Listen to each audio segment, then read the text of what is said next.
যুক্তরাষ্ট্রের রাজনৈতিক কর্মকাণ্ডে জড়িত অভিবাসী ও আন্তর্জাতিক শিক্ষার্থীদের জন্য অভিবাসন আইন কঠোর করেছে ট্রাম্প প্রশাসন।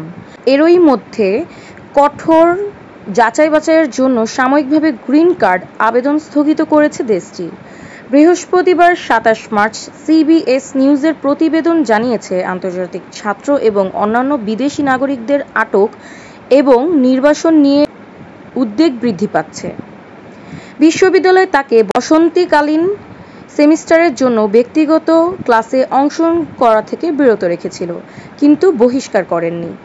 রুমেশা অজতুর্কো টাফটস বিশ্ববিদ্যালয় সম্প্রতি ফিলিস্তিনিদের সমর্থন জানানোর জন্য বোস্টনের কাছে টাফটস বিশ্ববিদ্যালয়ের তুর্কি ডক্টরেট ছাত্রী রুমেশা অজতুর্কের ভিসা বাতিল করে আটক করেছে।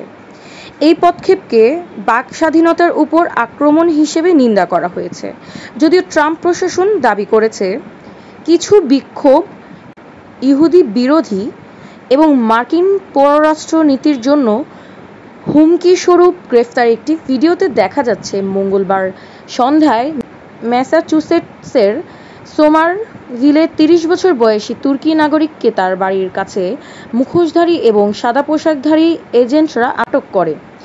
ওই সময় তিনি ইফতারের জন্য যাচ্ছিলেন।